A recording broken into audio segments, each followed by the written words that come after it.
and when you get too attached to somebody, you might want to be in their life every moment. You might want to be there for literally every minute aspects of their life.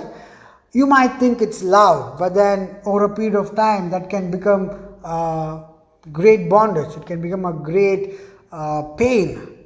Now you got to be passionate in your love, you got to be absolutely involved and be there, but you got to try not to get blindly attached.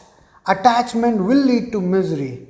Now how not to get attached, that you got to work on, because right now most of us or all of us are just too attached to our bodies itself. Now if I tell you not to be attached, you will not get it, because you're attached to your body also. You don't know how not to be attached. That's why in meditation they tell you that you're not the mind, you're not the body, you're something else. What you are the life energy.